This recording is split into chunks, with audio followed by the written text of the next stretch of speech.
day the president's head was practically blown off.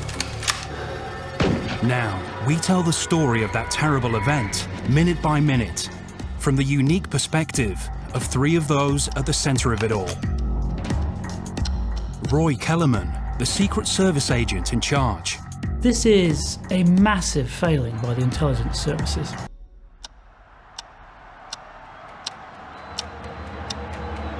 In San Antonio, greeting the huge crowds mean Jackie and her husband are already behind schedule.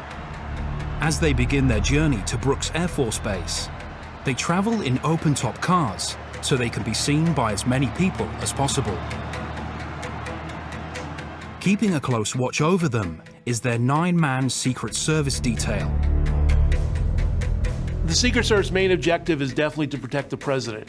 They're not there to investigate, they're not there to necessarily go after an assassin or assassins or to foil a plot. Their whole raison d'etre is to cover and evacuate the president. Head of security for the trip is veteran agent Roy Kellerman. This is his first time in charge. He came from Detroit, Michigan, and he rose quickly through the ranks. He had a funny nickname, they called him Gabby. The reason why I called him Gabby was the exact opposite. He was very soft-spoken and didn't speak much. Kellerman and his team will need to be at the top of their game. Texas is a hotbed of right-wing racism.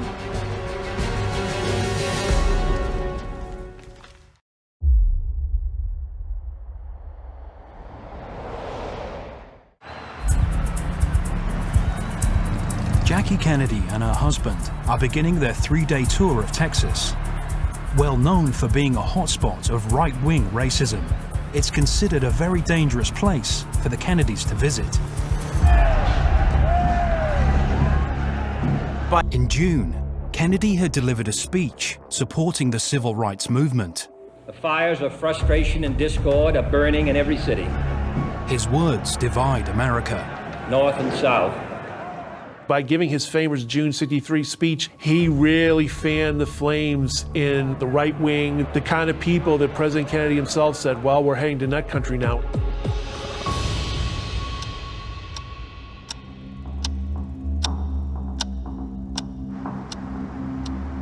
At 2:40 p.m., Jackie and the president arrive at Brooks Air Force Base for a major speech. We do stand on the edge of a great new era. Jackie watches her husband wow the 9,000-strong crowd. In every phase of human endeavor, it is a time for pathfinders and pioneers. It's the first time Jackie has been seen in public for 4 months. In August, while heavily pregnant, she had been rushed to hospital. Mrs. Jacqueline Kennedy bears a premature son who has been baptized Patrick Bouvier. Born 5 weeks premature, baby Patrick lived for just 39 hours.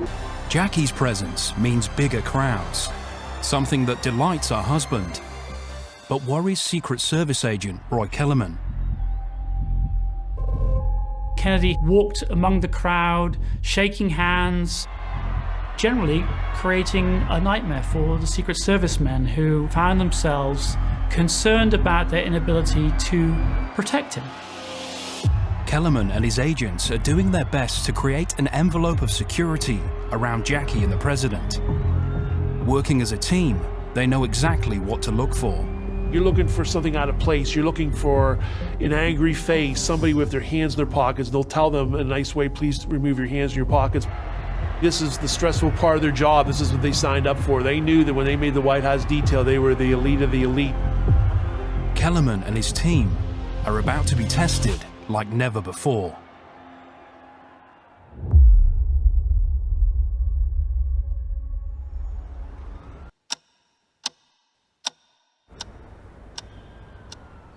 It's the end of a long first day for Secret Service agent Roy Kellerman.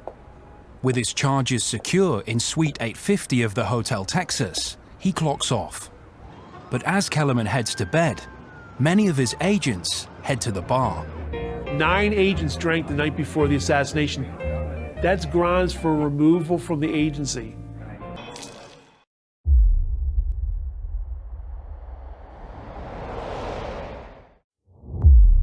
November 22nd, 1963. Secret Service agent Roy Kellerman is anxious to know if they will need a bubble top for the Dallas motorcade. Although not bulletproof, the clear plexiglass creates a physical barrier between the president and the people. Today, the debate still rages about Kennedy's attitude towards the bubble top. If they only would have left the front and rear pieces on and even had that open piece in the middle, that would have been a security function. It's a psychological deterrent because so many people wrongly assumed it was bulletproof when an assassin or assassins even try with it on.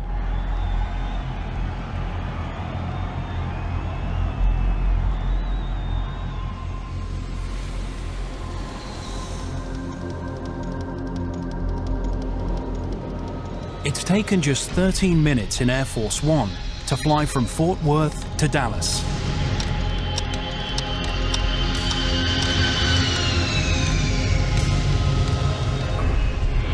Friday morning, the president's jet lands at the Dallas airport, Love Field. Once again, it's Jackie who walks off the plane first to an enthusiastic reception. The usual welcoming committee presents Mrs. Kennedy with a bouquet of red roses. If you listen to the narration that morning on WFAA ABC, they say, wow, the president, this is amazing. Instead of getting into the president's limousine, he's heading towards the crowd. Secret Service boss Roy Kellerman may be getting used to this scene, but he's not letting his guard down. You can see Roy Kellerman, everybody. He's looking to see that the various local police and local agents are in place. He's looking to see that rope line is there. He's looking to see everything appears to be normal.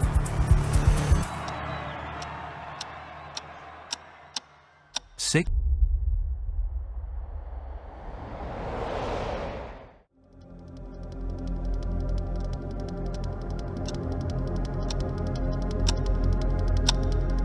$11:50 a.m. at Love Field Airport, Dallas. Jackie sits next to her husband in the back of the open-top limousine. Up front, Secret Service boss Roy Kellerman gives the code word for the presidential couple, Lancer and Lace departing. Friday, 10 minutes before noon. The motorcade begins the 11-mile ride to the Dallas Trade Mart, where the president is to deliver a major address.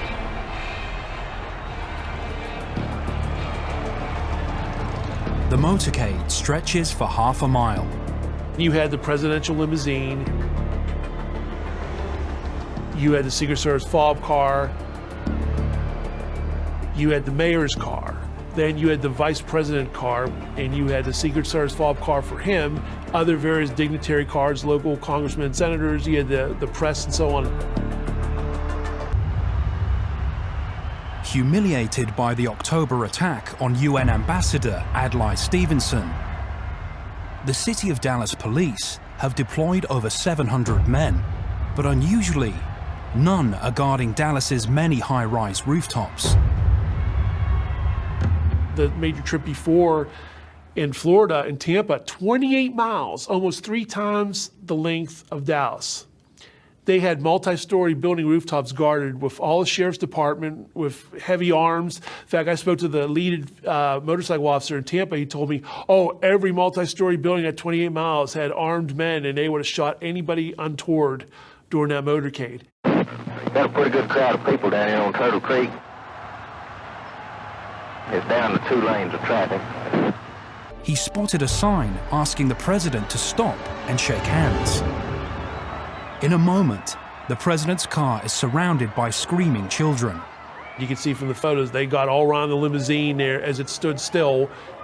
The agents, to their credit, would have formed around the car and been looking at those hands as if they were at the airport again and looking for any untoward motions, taking people to get their hands out of their pockets. Simmons Freeway on both sides is pretty well crowded from Continental. Have to go at real slow speed now.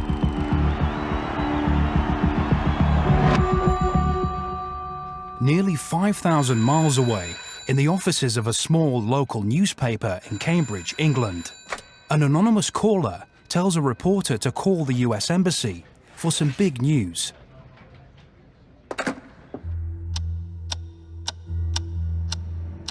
12:21 p.m. 1223. Halfway down Main Street, FBI Special Agent James Hosty watches the motorcade pass by. He's shocked at how exposed the President and First Lady are. All the Secret Service agents are in the car behind. When you realize the building rooftops weren't guarded, there's people hanging all out of windows, you realize they weren't on the back of the car in a concentrated fashion. And there wasn't more motorcycles bracketing the car, and even the use of the bubble top. It makes you realize how much Kennedy was a sitting duck. 10-4-1. Is there a pretty good crowd there? Big crowd, yes. As the motorcade progresses through downtown Dallas, Jackie is feeling the heat.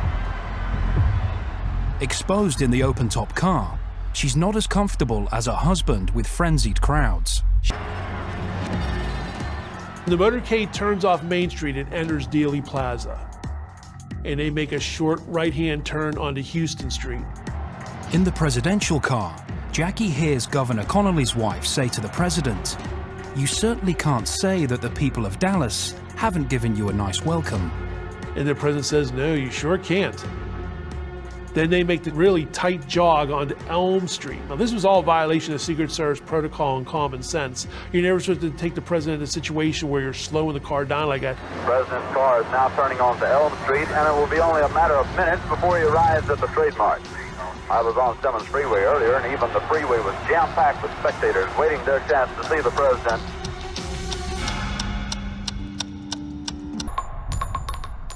The first shot rings out. The vast majority of Dealey Plaza witnesses thought it was a firecracker or even a motorcycle backfire.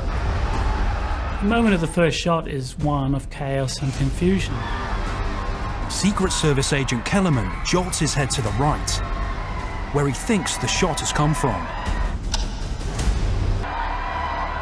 Stand by, please. Something has happened in the motorcade route. Several police officers are rushing up the hill. Something, I repeat, has happened in the motorcade route.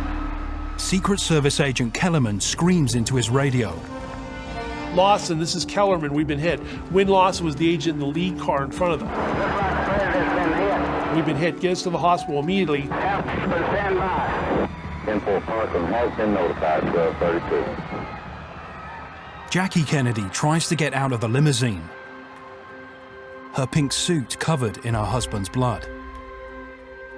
It is difficult to watch the First Lady's response of her trying to clamber over the back of the limousine. She's in shock, she's disorientated. There's a Secret Service man, spread eagle, over the top of the car. As an eyewitness, even many decades later, it's still a moment that's actually really difficult to take in. As her husband's lifeless body slumps into her lap, Jackie screams, "My God, they have shot his head off." She will tell the investigation later, "I could see a piece of his skull, and I remember it was flesh-colored. I remember thinking he just looked as if he had a slight headache. Then I just remember falling on him and saying, 'Oh no, no, no.'" This is a massive failing by the intelligence services. They have been seen to fail by the entire world. The blood, the screams, the fear, the murder of a US president. President Kennedy has been killed in broad daylight in front of hundreds of witnesses. Yet today, exactly what happened is still furiously debated. There are many conspiracy theorists who are convinced that there were multiple shooters in Dealey Plaza. And perhaps most famously, the conspiracy theorist Oliver Stone put out a film that suggested there were many, many shooters. Key to it all is exactly how many shots were fired at the president. Secret Serviceman Roy Kellerman believes he hears a flurry of shells coming into the car. Later, the official version will say 3. The magic bullet theory is the most controversial element of the official investigation. It relies on Oswald's second shot, inflicting multiple wounds on both Kennedy and Governor Connolly. Dr. Cyril Wecht is a longtime critic. No matter who the shooter might be, if you don't have a single bullet theory, you cannot have a sole assassin. It is that basic, it is that absolutely unequivocal. We can dispute whether this was an act of one individual or an elaborate conspiracy. I repeat, Parkland Hospital has been advised to stand by for a severe gunshot wound. 5 minutes after the shooting, Jackie cradles her dying husband. Attention all emergency equipment, attention all emergency equipment, keep all traffic off of the emergency entrance to Parkland Hospital. As the presidential limousine races at 80 miles per hour, she whispers, "He's dead. They've killed him."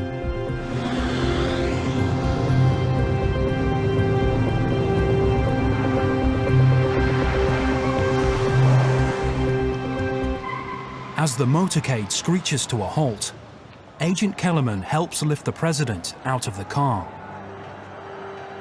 He said JFK's eyes were open and it looked like all signs of life were gone, although technically he did have a heartbeat and technically he lived for another 20 to 30 minutes. But for all intents and purposes, he was DOA. You know the extent of the injury. The president's head was practically gone off. 7 minutes ago, Jackie and her husband were smiling and waving at the crowd.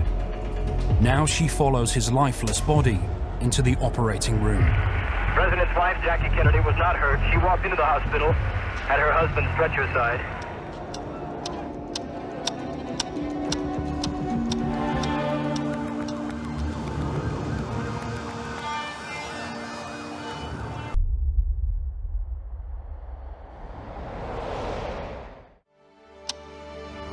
(1 p.m., November the 22nd, 1963. The city of Dallas is in shock. President Kennedy has just been shot. Just 30 minutes ago, Jackie and her husband had been smiling and waving at the crowd. Now she waits outside the emergency room at Parkland Hospital. But JFK, the 35th President of the United States, is gone.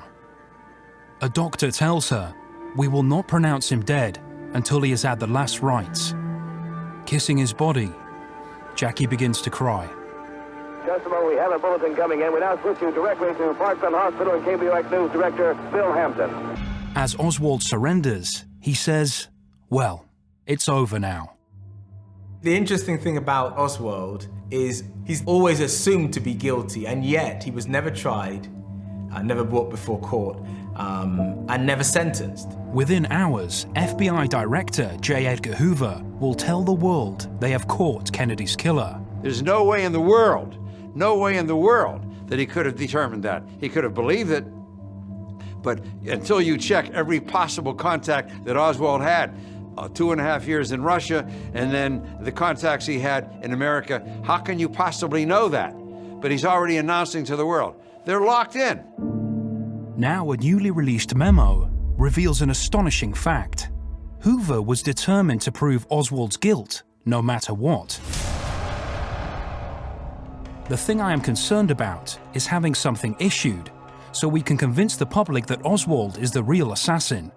J. Edgar Hoover had something really important to hide, which was that the FBI knew a lot about Lee Harvey Oswald before the assassination, should have known that he was a real threat to President Kennedy, but failed to notify anybody about this, specifically not to notify the Secret Service that President Kennedy was going to Dallas, where Oswald lived. One conspiracy theory states Hoover was part of a much larger cover-up, which believes Kennedy was killed by members of his own military and intelligence services, who feared the president was soft on communism and was going to warm up the Cold War with Russia. This wasn't going to be good for America. To tell Americans that the government had been overthrown by the killing of the president, that it was coup d'etat in America.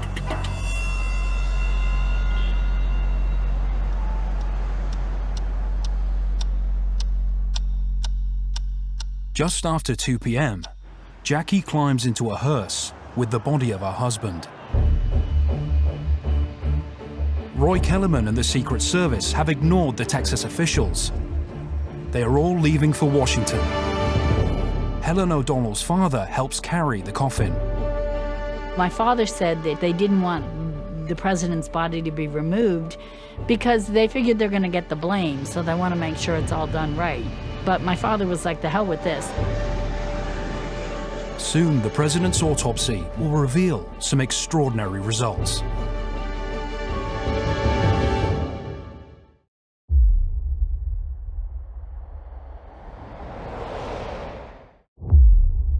Friday, November the 22nd, 1963.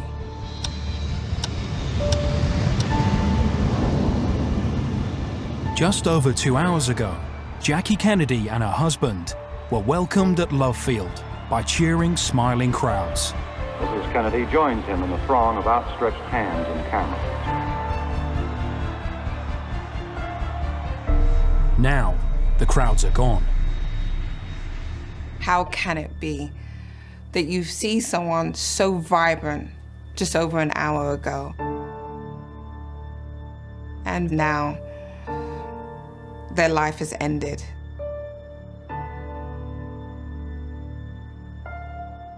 How did this happen, and who is to blame?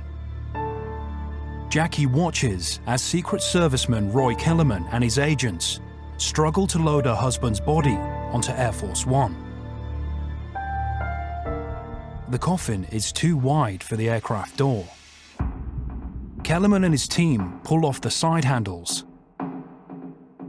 The juxtaposition between those earlier images and then these darkly comic images of the Secret Service trying to load his casket. It really is a kind of a visceral power. Finally, Jackie follows her husband back onto Air Force One. They were all devastated, and none of them recovered, including my father. They felt responsible, and all that majesty was just destroyed in one shot, and that's sad. As Jackie goes into deep shock, Helen O'Donnell's father becomes increasingly concerned. He said he really thought at one point Jackie was going to have a heart attack. And he said, I just thought, I've got to get her out of here. He said, this is my last job for Jack Kennedy, who's my president but my friend. And my job is to get his body home to Washington and to get his wife home to Bobby.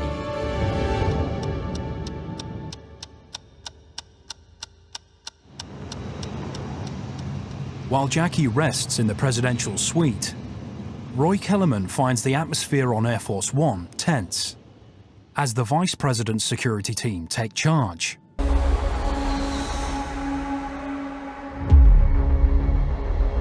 As Air Force One touches down at Andrews Air Force Base, Washington, millions tune in live to see Jackie Kennedy follow her husband's coffin into a hearse. She is still wearing her blood-stained pink suit. The widow, on the arm of her brother-in-law, remains a towering figure of fortitude through her long ordeal. Jackie accompanies her husband's body as it's taken to a military hospital. 7:30 p.m. President Kennedy's autopsy begins. Jackie has requested it is done at Bethesda Naval Hospital, as Jack had been a naval man.